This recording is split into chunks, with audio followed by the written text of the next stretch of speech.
안녕하십니까. 국민소통수석 정만호입니다. 오늘 신년 기자회견은 코로나19로 인해서 현장과 온라인 화상 연결을 결합한 새로운 방식으로 진행합니다. 현장 참석 인원을 최소화해서 이곳 춘추관에 20분 그리고 화상으로 100분의 언론인이 참석하셨습니다.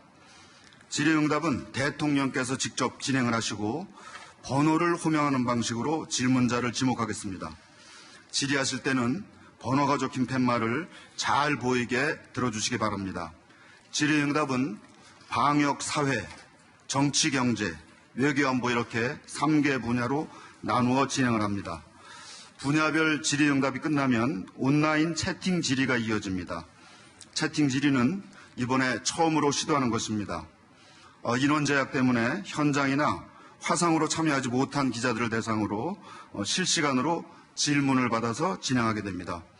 그러면 지금부터 본격적인 질의응답에 들어가겠습니다. 진행은 대통령께서 직접 해주시겠습니다. 지정을 받은 분은 소속과 성명을 밝히시고 질문해 주시기 바랍니다. 대통령님 시작해 주십시오. 예, 여러분 반갑습니다. 코로나 상황 때문에 꽤 오랫동안 기자회견을 하지 못했습니다. 오늘도 온 오프라인을 병행하는 방식으로 하게 되었는데 주로 비대면 화상회견의 방식으로 하게 되었습니다. 그 때문에 더 많은 기자님들이 참여하지 못하신 것에 대해서 미안하게 생각을 합니다. 비대면 화상회견은 우리가 처음 해보는 방식입니다. 그래서 매끄럽게 진행이 될는지 좀 걱정이 되긴 합니다만 서로 협력해서 좋은 소통의 시간이 되고 또 국민들께도 궁금증을 풀어드릴 수 있는 그런 시간이 되었으면 합니다. 지난번에 신년사를 먼저 말씀드렸기 때문에 오늘은 특별히 모두 말씀을 따로 말씀드리지 않고 우리 기자님들 질문 시간을 늘리기 위해서 곧바로 질문에 들어가겠습니다. 화면이 작게 쪼개져 있기 때문에 저는 좀 개인적으로 좀 식별하기가 어려워서 부득불 번호로 이렇게 좀 지명을 해야 될 것 같습니다. 그 점을 양해를 해 주시기 바랍니다. 우선 첫 질문자는 우리 춘추관 기자회견의 오랜 관행에 따라서 우리 기자님들의 간사 역할을 맡고 있는 우리 한국경제신문의 김홍호 기자에게 먼저 이렇게 부탁을 드리겠습니다. 대통령님 안녕하십니까. 청와대 기자단 총괄사를 맡고 있는 한국경제신문 김용호 기자입니다. 먼저 기자단을 대표해서 새해 복 많이 받으시라는 새해 인사를 전하겠습니다. 유례가 없는 온오프라인 신년 기자회견에서 보듯이 올 한 해 동안 코로나19로 온 국민이 어려움을 겪었습니다. 새해에는 다 같이 노력해서 코로나를 극복하고 일상으로 돌아가는 원년이 되었으면 하는 간절한 바람입니다. 그럼 대통령님께서 신년사에서 밝히신 포용과 관련한 현안 질의를 드리도록 하겠습니다. 대통령께서는 지난 11일 신년사에서 일상의 회복, 선도국가로의 도약, 그리고 포용을 새해 화두로 제시하셨습니다.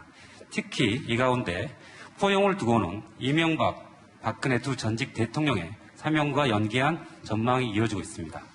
이낙연 더불어민주당 대표도 사면 건의 가능성을 언급한 데다 지난 14일에는 박 전 대통령에 대한 대법원의 최종 판결이 완료되면서 이에 대한 관심이 더욱 높아지고 있는 것 같습니다.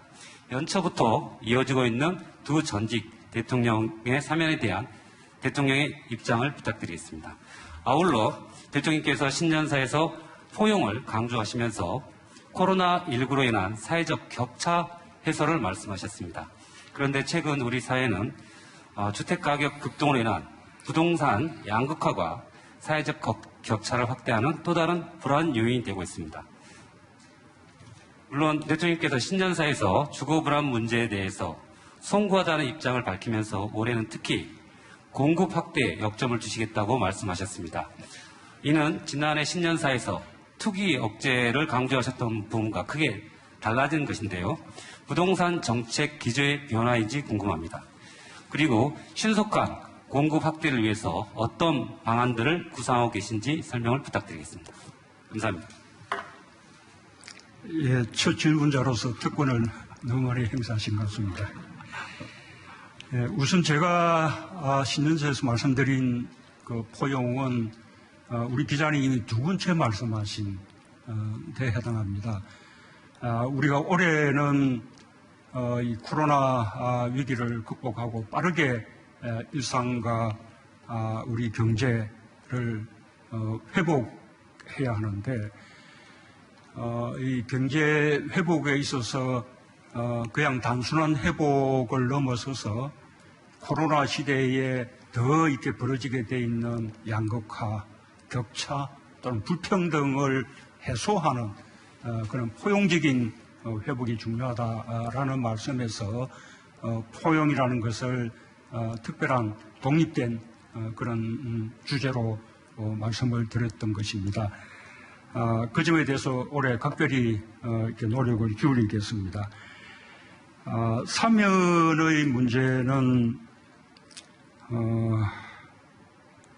예, 오늘 그게 가장 중요한 질문이 될 것이라고들 하셨기 때문에 고민을 많이 했습니다만 그냥 솔직히 제 생각을 말씀드리기로 했습니다. 두 분의 전임 대통령이 지금 수감되어 있는 이 사실은 국가적으로 매우 불행한 사태입니다. 또한 두 분 모두 연세가 많고 또 건강이 좋지 않다라는 말도 있어서 아주 걱정이 많이 됩니다. 그래도 지금은 사면을 말할 때가 아니다라는 생각입니다. 재판 절차가 이제 막 끝났습니다. 엄청난 국정농단 그리고 권력형 비리가 사실로 확인됐고 그 국정농단이나 권력형 비리로 국가적 피해가 막심했습니다. 우리 국민들이 입은 고통이나 상처도 매우 큽니다. 그래서 법원도 그 사안의 중대성을 감안해서 대단히 엄하고 무거운 그런 형벌을 선고했습니다. 그런데 그 선고가 끝나자마자 돌아서서 사면을 말하는 것은 저는 비록 사면이 대통령의 권한이긴 하지만 대통령을 비롯해서 정치인들에게 그렇게 말할 수 있는 권리는 없다고 생각을 합니다. 하물며 과거의 잘못을 부정하고 또 재판 결과를 인정하지 않는 차원에서 사면을 요구하는 이런 움직임에 대해서는 국민들의 상식이 용납하지 않을 것이라고 생각하고 저 역시 받아들이기가 어렵습니다. 다만 전임 대통령을 지지하셨던 국민들도 많이 있고 또 그분들 가운데는 지금의 상황에 대해서 매우 아파하거나 안타까워하시는 분들도 많으시리라고 생각합니다. 그런 국민들의 아픔까지도 다 아우르는 그런 사면을 통해서 국민 통합을 이루자라는 의견은 충분히 경청할 가치가 있다고 생각합니다. 언젠가 적절한 시기가 되면 아마도 더 깊은 고민을 해야 될 때가 올 것이라고 생각합니다. 그러나 그에 대해서도 대전제는 국민들에게 공감대가 형성되어야 한다는 것입니다. 국민들이 사면에 공감하지 않는다면 이 사면이 통합의 그 방안이 될 수 없다고 생각합니다. 사면을 둘러싸고 또다시 극심한 국론의 분열이 있다면 그것은 통합에 도움이 되기는커녕 오히려 국민 통합을 해치는 결과가 될 것이라는 그런 생각입니다. 부동산 문제는 우리 정부에서 과거 정부에 비해서 보다 많은 주택 공급을 이렇게 늘렸습니다. 그렇기 때문에 부동산 투기를 잘 차단하면 충분한 공급이 될 것이라는 그런 판단이 있었던 것이 사실입니다. 그동안 부동산 투기에 역점을 두었지만 결국 부동산 안정화에는 성공하지 못했습니다. 근래 그 연유를 생각해 보니 한편으로는 다른 나라들과 마찬가지로 아주 시중의 유동성이 아주 풍부해지고 또 저금리인 그래서 부동산 시장으로 자금이 몰리게 돼 있는 그런 상황에 더해서 작년 할해 우리나라 인구가 감소를 했는데도 무려 61만 세대가 늘어났습니다. 이 예전에 없던 세대수의 증가입니다. 그 연유는 앞으로 좀 더 분석해 봐야 합니다.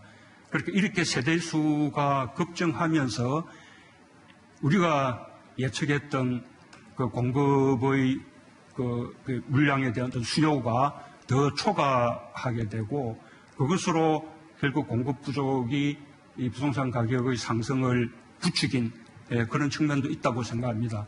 그래서 정부는 기존의 투기를 억제하는 기조는 그대로 유지하면서 부동산 공급에 있어서 특단의 대책을 마련하려고 합니다. 그 대책에 대해서는 앞으로 지금 국토부가 방안을 만들고 있기 때문에 신임 변창흠 장관이 설 전에 발표할 계획으로 있습니다. 대충 내용만 말씀드리면 우리 수도권 특히 서울 시내에서 우리 공공 부분의 어떤 참여와 주도를 더욱더 이렇게 늘리고 또 인센티브를 강화하고 또 절차를 또 크게 단축하는 방식으로 공공재개발 그리고 또 역세권 개발 그리고 또 신규 택지의 가감한 개발 등을 통해서 시장이 예상하는 수준을 훨씬 뛰어넘는 그런 부동산의 공급을 특별하게 늘림으로써 이 공급이 부족하다는 것에 대한 국민들의 불안을 일거에 해소하자라는 것에 목적을 두고 있습니다. 저도 기대가 됩니다. 그 발표를 함께 기다려 주시기 바랍니다. 다음은 화면 쪽으로 영상으로 가겠습니다. 66번 기자님 부탁드릴까요?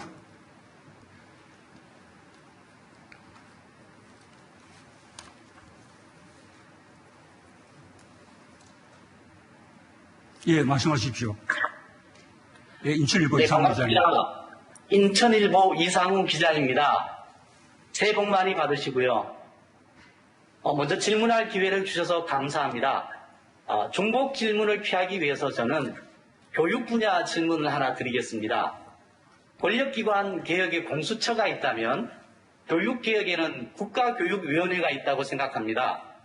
100년지 대계라는 교육이 그동안 정권이 바뀔 때마다 정책 방향이 크게 바뀌면서 혼란만 가중시키고 있습니다. 그래서 말 그대로 100년지 대계를 세울 수 있는 국가교육위원회를 설치하자는 논의가 진행되고 있는 것으로 알고 있습니다.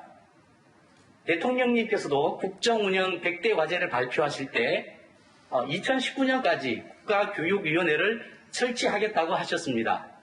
국회에도 설치법안 4건이 발의되어 있지만 지지부진한 상황입니다. 국가교육위원회 설치가 임기 중에 가능한 것인지 추진 계획이 있으면 말씀해 주시고 정치권이나 국민들에게 당부하고 싶으신 말씀 있으면 해 주시기 바랍니다. 국가교육위원회는 저희의 공약이기도 합니다. 그리고 차근차근 준비를 해가고 있습니다.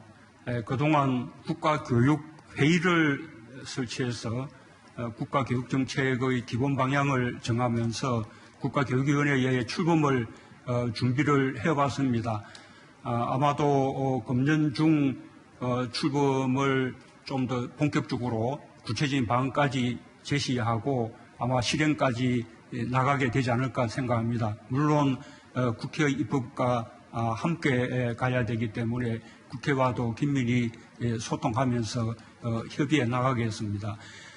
과거에 이 교육부를 아예 없애거나 또는 교육부의 기능을 최소화하면서 국가교육위원회가 교육 정책과 행정의 전반을 담당하게 하자라는 논의도 있었습니다만 그렇게 일부에 변화하는 것은 어려운 일이라고 생각합니다. 우선 국가교육위원회가 국가교육정책의 어떤 기본 방향, 또 기본적인 정책들을 논의해서 결정하는 역할을 하고 그다음에 교육부가 그것을 실행해 나가는 그런 체제로 점진적으로 접근하려고 합니다. 지금 국민들께 당부드리고 싶은 것은 우리 교육의 그 선진화가 그런 차원에서 국가교육위원회가 논의가 되어 왔습니다만 지금은 이제 그 점도 중요하지만 못지않게 중요한 현안이 된 것이 이 코로나 상황 속에서 주로 이제 비대면 수업 위주로 진행되다 보니 교육의 격차가 더 크게 그렇게 다가오게 되고 특히 취약계층들의 교육 격차가 심각해지고 있습니다. 가급적 코로나 상황을 조기에 끝내서 빨리 그 대면 수업으로 돌아가는 것이 가장 중요하겠습니다만 비대면 수업이 계속되는 상황에서도 서로 일방향의 강의가 아니라 실시간, 상방향, 양방향의 그 교육이 이루어지도록 그렇게 발전시켜 나가겠습니다. 또한 이 비대면 수업으로부터 수업에 접근하지 못하는 이런 디지털 격차 이런 것을 해소시키는 데도 총력을 다하겠습니다. 학부모님들 평가도 작년 1학기보다는 2학기에 많이 나아졌다는 평가를 받았습니다. 이 코로나 시대 교육 격차를 줄여나가는 데도 정부가 최선을 다하겠다는 말씀을 다시 한번 드립니다.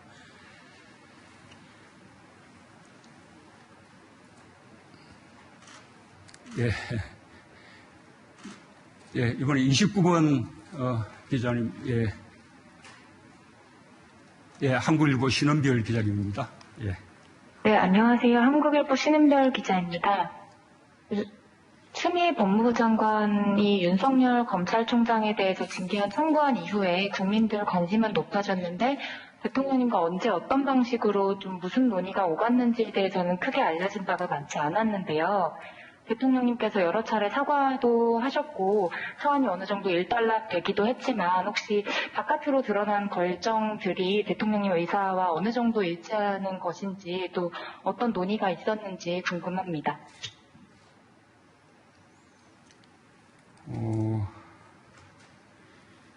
우선 사실 이 법무부와 검찰은 이 검찰개혁이라는 시대적 과제를 놓고 함께 이렇게 협력해 나가야 될 그런 관계인데 그 과정에서 이제 갈등이 부각이 된 것 같아서 국민들께 정말 송구스럽습니다. 지금부터라도 법무부와 검찰이 이렇게 함께 협력해서 이 검찰 개혁이라는 이 대과제를 이렇게 잘 마무리하고 또 더 이제 발전시켜 나가기를 이렇게 기대하겠습니다. 윤석열 총장에 대해서는 여러 가지 평가들이 있지만 저는 저의 평가를 한마디로 말씀드리면 그냥 문재인 정부의 검찰총장이다. 그렇게 말씀드리고 싶습니다. 그리고 윤석열 총장이 정치를 염두에 두고 정치할 생각을 하면서 지금 검찰총장 역할을 하고 있다고 생각하지 않습니다. 다만 검찰의 개혁이라는 것이 워낙 오랫동안 이렇게 이어졌던 검찰과 경찰과의 여러 가지 그 관계라든지 또 검찰의 어떤 수사 관행 문화 이런 것을 다 이제 바꾸는 일이기 때문에 그 점에서 법무부 장관과 검찰총장 사이에 관점의 차이나 견해의 차이가 있을 수 있었다고 생각합니다. 이제는 서로의 입장을 잘 알 수 있게 되었기 때문에 이제는 그것처럼 국민들을 염려시키는 그런 갈등은 다시는 없으리라고 기대를 하고 있습니다. 예, 우리 삼분 기자님, 예.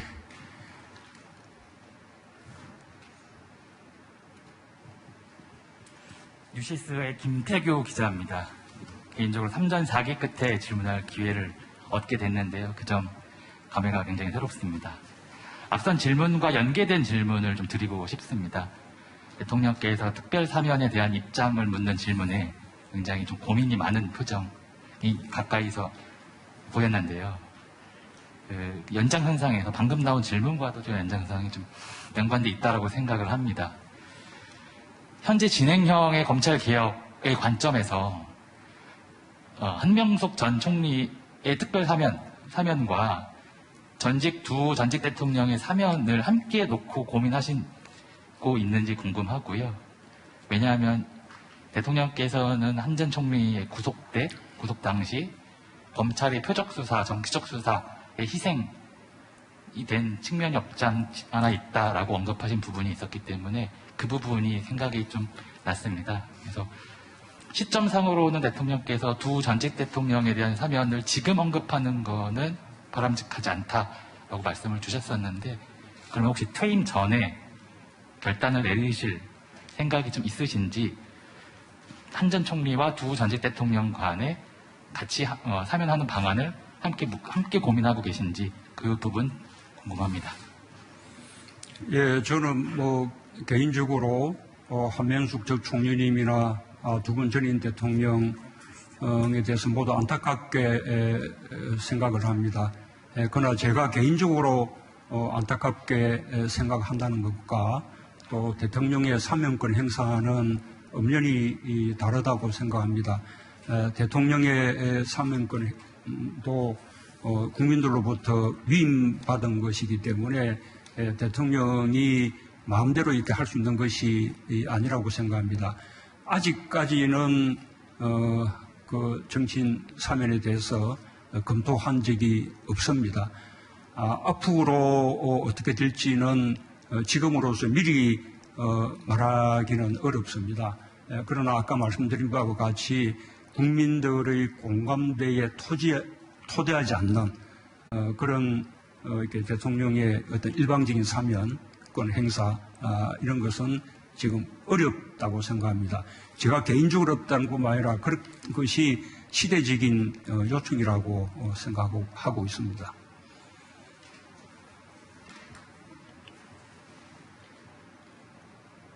예, 지금 원래는 이게 어떻게 방역 이런 부분 먼저 질문하시게 됐는데 우리 첫 테이프를 정치로 끌으시는 바람에 쭉 정치 질문이 이어졌습니다만 다시 좀 방역으로 이렇게 돌아갔으면 좋겠고요. 외신 쪽에도 우리 기회를 한번 드릴까요? 우리 BBC의 로라 비커 기자님. 새해복많이 받으세요, 문 대통령님. In English, I think this time.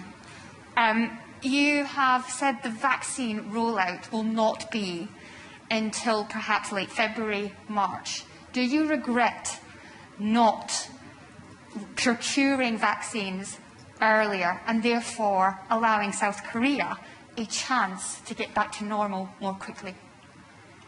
대통령님 안녕하십니까? 저는 BBC의 로라 비커 지국장입니다. 대통령님께서 백신을 2월 말 3월 초에 보급이 가능할 것이라고 말씀하신 바가 있습니다. 한국이 조금 더 빨리 백신을 확보해서 일상생활로 돌아갈 수 있었을 텐데 이 결정에 대해서 혹시 후회하신 점이 있는지 여쭙고 싶습니다. 그렇지 않습니다. 지금 그 백신은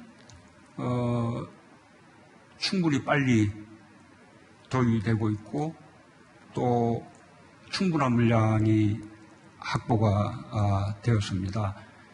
여러 가지 처음 개발되는 백신이기 때문에 여러 백신을 이렇게 고르게 구입함으로써 위험도 분산시켰습니다.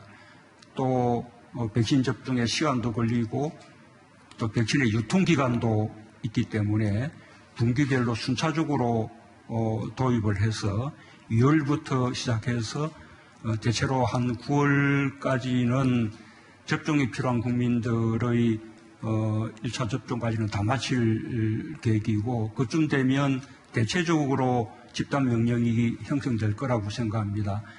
그리고 일부 남은 2차 접종 그리고 또 접종에서 누락된 분들 이런 분들이 또 4분기에 이렇게 이제 접종을 마저 이제 하면 늦어도 11월에는 집단 면역이 거의 완전하게 형성될 거라고 생각합니다.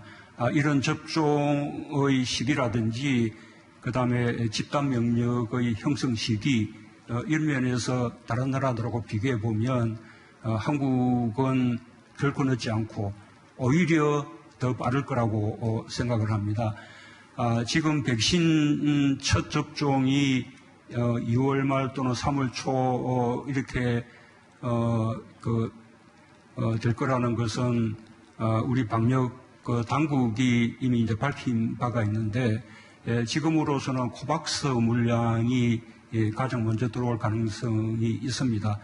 그렇게 될 경우에는 백신이 들어오는 시기와 접종의 시기가 조금 앞당겨질 가능성도 있는 것으로 보고를 받고 있습니다. 물론 아직 협의 중이기 때문에 확정된 것이 아닙니다. 저는 가능성이라고만 말씀을 드리겠습니다.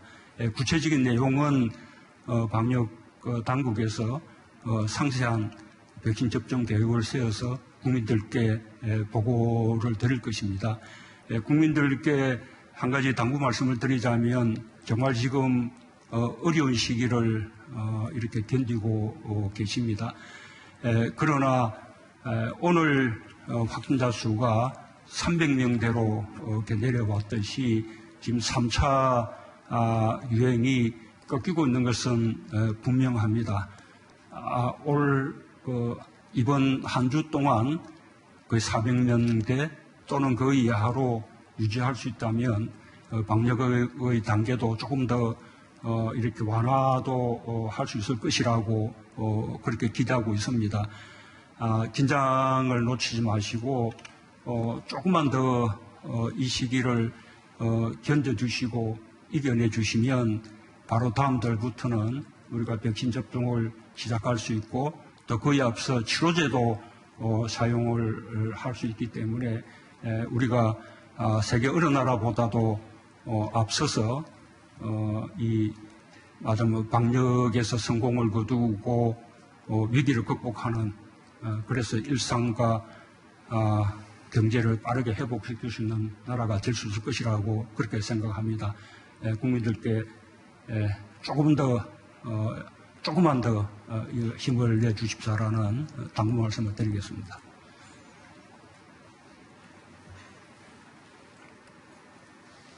그러면 또 우리 이제 10분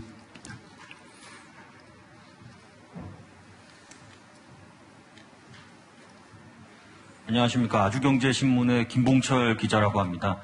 다른 질문은 아니고요. 최근에 그 16개월 된 여자아이가 그 양부모의 학대에 못 이겨 세상을 떠나는 일이 발생해서 전 국민적인 공분을 사고 있습니다. 이후에 대통령님께서도 관련 지시를 하셨고 국회에서 관련 방지법들이 통과가 됐지만 미흡하다는 지적이 나오고 있는데요. 매번 이런 사건이 나올 때마다 그 관련 법들이 급하게 심사가 되고 졸속 입법이라는 이런 지적이 좀 나오고 있습니다. 이 같은 악순환을 좀 막을 수 있는 해법이 있으시다면 좀 말씀해 주시면 감사드리겠고요. 또 아동학대 사건뿐만이 아니라 특정 사건이 있을 때 피해 당사자의 이름이 붙어서 법안명이 이름 지어지는 그런 경우들이 발생하고 있는데요. 그것도 뭐 피해자에 대한 또 다른 2차 피해라는 지적도 나오고 있습니다. 이에 대한 대통령의 생각이 어떠신지 궁금해서 질문 드렸습니다. 예, 우선 우리 김봉철 기자님이 두 번째 말씀하신 부분은 전적으로 공감합니다. 피해자의 이름으로 이렇게 사건을 부르는 것이 아니라 가해자의 이름으로 사건을 부르거나 또는 다른 객관적인 명칭으로 사건의 이름을 부름으로써 피해자에 대한 2차 이렇게 가해를 막는 것이 필요하다고 생각합니다. 그에 대해서는 수사기관에 대해서 특별히 당부를 좀 드리겠습니다만 우리 언론에서도 그렇게 협조를 해주시기 바랍니다. 정말 요즘 아동학대 또 그렇게 해서 죽음에까지 이르게 되는 그런 사건들을 보면서 정말 마음이 아픕니다. 이 국민들 뭐 얼마나 가슴이 아플까 싶습니다. 그에 대해서 우리가 제대로 이렇게 대책들이 마련되어 있지 않았다. 뭐 이런 지적에 대해서 겸하게 받아들입니다. 그동안 있었던 사건들을 우리가 교훈 삼아서 이제 확실한 대책을 마련해야겠습니다. 우선은 학대 아동의 어떤 위기 징후를 보다 빠르게 이제 감지하는 그런 시스템이 필요하고, 그 다음에 또 학대 아동의 그 어떤 의심 상황이 발견이 되면 곧바로 학대 아동을 부모 또는 양부모로부터 분리시키는 그런 조치가 필요하다고 봅니다. 그러자면 그 학대 아동들을 보호할 수 있는 임시보호시설이나 쉼터 같은 것도 대폭 이렇게 확충될 필요가 있습니다.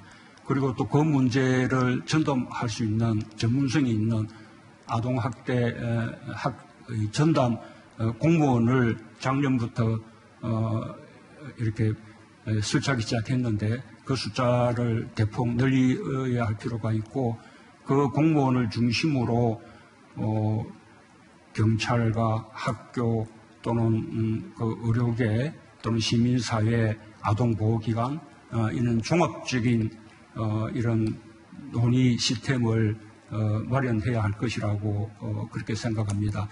입양의 경우에도 사전에 그 입양하는 부모들이 충분히 입양을 감당할 수 있는지 하는 그 상황들을 보다 좀 잘 조사하고, 또 초기에는 여러 차례 입양 가정을 방문함으로써 아이가 잘 적응을 하고 있는지, 또 입양 부모의 경우에도 이렇게 마음이 변할 수가 있기 때문에 일정 기간 안에는 입양을 이렇게 뭐 다시 취소한다든지, 또는 여전히 입양하고자 하는 마음은 강하지만 그 아이하고 맞지 않는다고 할 경우에 입양 아동을 또 바꾼다든지, 여러 가지 방식으로 또 입양 자체는 또 위축시키지 않고 활성화해 나가면서 입양 아동을 보호할 수 있는 그런 대책도 필요하다고 생각합니다. 지금 국회에서 활발하게 법안들이 제출되어 있기 때문에 그 국회와 협의해서 아주 그 필요한 어떤 대책들을 조기에 마련하도록 하겠습니다.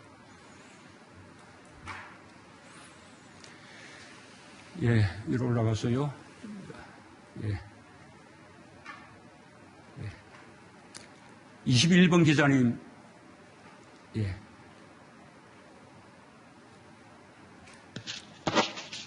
네, 안녕하세요. 경향신문 이주영 기자입니다. 좀 전에 나왔던 그 입양아동 학대 사건과 관련해서 여러 문제점이 드러났지만 그 중에 아동학대 의심 신고를 접수하고도 경찰이 부실히 대응했던 문제가 있었습니다. 검경 수사권 조정으로 경찰의 권한이 강화됐지만 경찰의 책임 수사를 할 수 있는 역량을 갖추고 있느냐는 의문이 제기되고 있는데요. 이에 대한 대통령님 견해를 듣고 싶습니다. 예, 아동 학대 사건에 대한 그 조사는 검경 수사권 조정과는 관계가 없는 문제입니다. 검경 수사권 조정 이전부터도 그런 사건들은 1차적으로 경찰이 담당을 하고 있고, 또 지역사회와 가장 밀착되어 있기 때문에 경찰이 당연히 1차적인 조사를 할 수밖에 없는 상황입니다. 그 점에 대한 그 경찰의 인식이 그동안 부족한 점이 있었다고 생각합니다. 우리가 이제 어떤 사건들에 대해서도 이 사건을 바라보는 우리 국민들의 어떤 정서나 눈높이나 또는 민감도나 이런 것이 갈수록 달라지고 있습니다. 아동학대의 경우에는 굉장히 그 민감도가 높아지고 있기 때문에 경찰이 그만큼 그 사건을 중요하게 인식하는 것이 중요하다고 생각합니다. 그렇기 때문에 전문 경찰관을 이렇게 배치함으로써 그 전문 경찰관이 아까 아동학대 전담 공무원과 또 지역사회의 아동 보호기관 등과 함께 이렇게 연계를 하면서 학대 아동을 보다 조기에 발견하고 또 학대 아동이 신고될 경우에 적절한 조치를 취할 수 있도록 그렇게 준비를 더 강화시켜 나가겠습니다. 예, 50번 기자님. 예. 네, 안녕하세요. 연합뉴스 설승인 기자라고 합니다. 대통령님, 저는 그 감사원 관련해서 좀 여쭙고 싶습니다. 지금 여권을 중심으로 월성 원전에 대한 감사원 감사나 검찰 수사가 정치적 성격을 띠고 있다는 비판이 제기되고 있는데요. 나아가서 감사원이 정부의 탈원전 정책 수립 과정까지 감사하는 것은 월권이라는 지적도 일각에서 나오고 있습니다. 근데 반대편에서는 여권의 지나친 압박이 오히려 감사원의 독립성을 해치는 거 아니냐 이런 지적도 나오는데요. 대통령께서는 감사원의 월성원전 감사 그리고 검찰의 관련 수사를 어떻게 바라보고 계신지 궁금합니다. 그리고 여기에 덧붙여서 대통령님께서는 지난 2017년에 최재형 감사원장 임명을 하실 때 어떤 외압에도 흔들리지 않는 성품, 감사 공정성을 높일 적임자라고 평가하신 바가 있는데요. 지금도 이제 임명 3년이 조금 넘었는데 지금도 그 생각에는 변함이 없으신지 그것도 궁금합니다. 예, 지금 월성 원전에 대한 그 지금의 그 감사는 지난번 1차 감사는 국회 그 상임위원회의 감사 그 요청 의결이 있었습니다. 그에 따라서 이루어진 감사였고 이번의 또 감사는 이 공익감사 청구가 있었기 때문에 그에 따라서 최소한의 범위에서 감사가 이루어지는 것으로 알고 있습니다. 저는 감사원의 감사가 정치적 목적의 감사라고 그렇게 생각하지 않습니다. 또 감사원이 정치적 목적으로 감사를 해서도 안 된다고 생각합니다. 검찰의 수사도 당시 감사원으로부터 수사기관으로 이첩된 데 따라서 이렇게 수사가 이루어진 것이지 그 이상으로 이 정치적 목적의 수사가 이루어졌다고 그렇게 생각하지 않습니다. 그리고 감사원의 어떤 독립성 또 검찰의 그 중립성을 위해서 감사원의 감사나 또 검찰의 수사에 대해서 일체 개입하지 않는다는 그 원칙은 지금까지 철저하게 지키고 있다고 자부하고 있습니다. 대통령님, 지금 방역과 관련된 질문을 원래 하기로 되어 있는 시간이어서요. 방역 질문을 조금 더 받고 다음 단계로 넘어가셨으면 합니다. 예, 이제 그러면 방역 관련 질문하실 분만 폐마를 들어주시기 바랍니다. 방역은 너무 잘하니까 별로 질문이 없으신가요? 예, 아니, 질문 한번 하신 분은 조금 양보를 좀 해주시고요. 예, 31번 기자님 얼굴이 안 보입니다만, 예. 예, 아시아 투데이 이국재 기자님이네요. 네, 대통령님 감사합니다. 저 아시아투데이 이국재 기자입니다. 최근 동부구치소에서 불거진 교정기관 집단 감염 사태에 대해서도 질의를 드리지 않을 수가 없을 것 같습니다. 이 문제는 교정시설에 대한 방역대책 미비와 교정시설의 밀집화라는 두 가지 큰 문제가 겹치면서 사태가 좀 커진 것 같은데요. 지난 10년간 자료를 보더라도 교정시설 내 밀집도는 매년 기준치를 초과하고 있는 것으로 나타나고 있습니다. 이 문제에 대한 어떤 해결 방안 같은 게 있으신지, 아니면 앞으로 어떤 대책이나 지자체의 협조를 좀 구해야 되는 문제도 있을 텐데 이 부분에 대한 준비가 있으신지 궁금합니다. 우선 집단 수용 시설에서의 집단 감염이 꽤 있었는데 동부구치소의 집단 감염의 경우에는 국가가 직접 운영하는 시설에서 집단 감염이 발생한 것이기 때문에 더욱 엄중하게 느끼고 있습니다.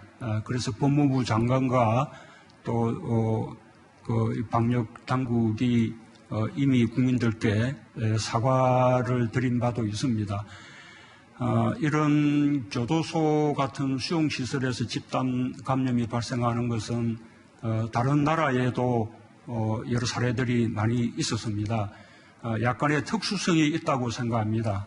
확진자가 발생할 경우에 그분들이 구속되어 있는 수감자 신분이기 때문에 쉽게 민간 병원으로 아니 일반 병원으로 격리한다거나 또는 생활치료시설로 또 격리하는 이런 것이 조금 어렵습니다. 그래서 자체 시설 내에서 격리 조치를 취하는 방식으로 해결하려고 하다 보니 그것이 감당이 안 돼서 대규모 확산으로 번진 것이라고 봅니다. 처음부터 좀 더 비상한 그런 대책을 세웠으면 좋았겠다는 그런 아쉬움이 있습니다. 어쨌든 이번 이 동부구치소 집단 감염을 통해서 우리 이런 구치소나 이런 교정시설이 정원을 초과해서 너무 이렇게 과밀된 그런 상황이라는 것이 드러났고 또 시설 내에서 층별로 이렇게 격리를 하는 이런 이제 방식으로는 확산을 막기 어렵기 때문에 확진자가 발생하면 보다 조기에 확진된 사람들과 그 접촉자들 그리고 또 보다 안전한 분들을 확실히 분리하는 조치 이런 것이 필요하다는 그런 이제 교훈도 얻게 되었습니다. 지금은 이제 동부구치소의 확산이 거의 이제 좀 수그러든 상황입니다만 이번 사건을 교훈으로 삼아서 앞으로 이런 그 집단 어떤 교정시설에서 지금 같은 이런 대규모 확산이 생기지 않도록 정부가 만전을 기하겠습니다. 예, 오른쪽 100번 기자님. 예. 네, 안녕하세요, 대통령님. 홍콩 피닉스TV 김지연입니다. 질문할 기회를 주셔서 감사드립니다. 작년 코로나19 이후에 전 세계 외교가 빗장을 걸어 잠근 상황 속에서 한중 양국은 방역, 구호물품, 한중 패스트트랙 등으로 서로 협력을 해왔는데요. 올해 한중 관계 발전을 위해서 대통령님께서는 어떤 구상을 갖고 계신지 궁금합니다. 또한 코로나 상황과 관련해서 한중 간에 더 협력할 수 있는 것이 있다면 어떤 것이 있을지도 말씀 부탁드리고요. 시진핑 국가주석 방안에 관련해서 구체적인 계획 있으면 함께 말씀 부탁드립니다. 감사합니다. 예, 나중에 그 외교안보 분야 질문 순서가 따로 있는데 또 먼저 질문을 이렇게 해 주셨습니다. 우리로서는 한미 관계, 그 다음에 한중 관계 모두 중요합니다. 한미 관계는 우리 그 외교 안보에 있어서 특별한 동맹 관계입니다. 그리고 또 그 외교 안보에 국한되지 않고 요즘 경제, 또 문화, 또 이게 보건 협력 이런 아주 그리고 또 기후 변화 같은 글로벌 협력 이런 다양한 분야의 협력까지 이렇게 나아가는 이 포괄 동맹으로 이렇게 발전을 하고 있습니다. 한미 관계 중요성에 대해서는 뭐 더 말씀드릴 필요가 없을 것이라고 생각하고요. 한중 관계도 매우 중요합니다. 우리나라로서는 최대의 교역 국가이고 또 한반도 평화 정진을 위해서 협력해 나가야 될 그런 관계입니다. 또 근래에는 환경 분야 협력도 매우 중요해졌습니다. 그래서 한중 관계 발전을 위해서도 계속 노력해 나가겠습니다. 시진핑 주석의 방안은 작년에 한번 추진이 되었었는데 코로나 상황이 나빠져서 이렇게 성사되지 못했습니다. 올해 코로나 상황이 안정되고 여건이 갖추는 대로 조기 방안이 실현될 수 있도록 그렇게 노력을 해나가겠습니다. 이런 코로나와 관련해서는 중국뿐만 아니라 또 이웃나라 일본, 그리고 또 위에 북한, 그리고 또 필요하다면 동북아 전체가 이런 우리 사람 감염병뿐만 아니라 뭐 조류독감이라든지 아프리카 돼지 열병이라든지 구제역이라든지 이런 가축 감염병 부분에 있어서도 서로 이어져 있는 국경을 이렇게 접하고 있는 그런 관계에 있기 때문에 함께 공동의 협력이 필요하다고 생각합니다. 중국과의 협력에도 더더욱 관심을 가지고 더 발전시켜 나가도록 하겠습니다. 자, 이번엔 진짜 방역으로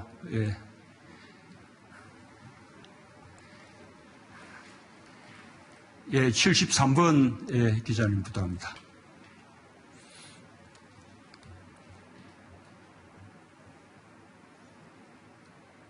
대통령 안녕하십니까. EBS 황대웅 기자입니다.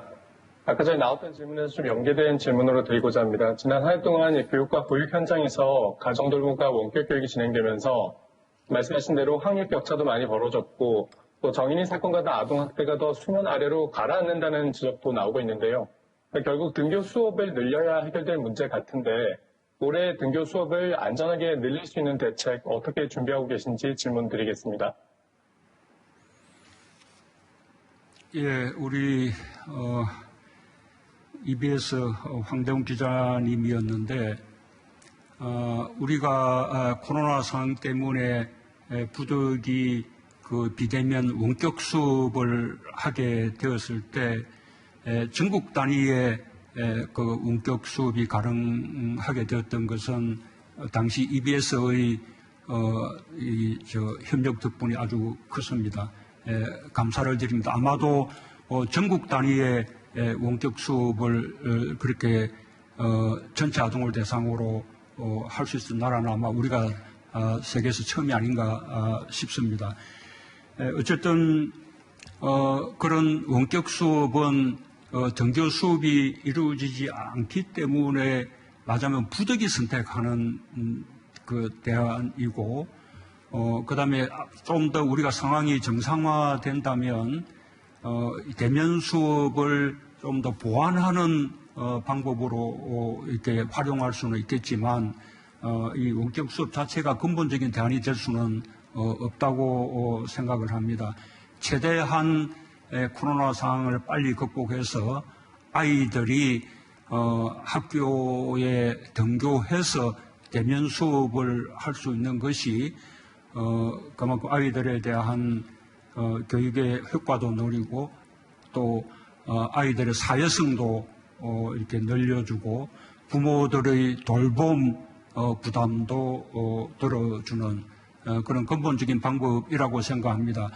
제가 아까 말씀드린 바와 같이 이번 3차 유행을 조속히 끝내고 이제는 치료제와 백신까지 함께 활용할 수 있는 그런 이제 시기가 됨으로써 이런 이제 원격 수업이 중심이 되는 그 시대가 빨리 끝내기를 기대하고 있습니다.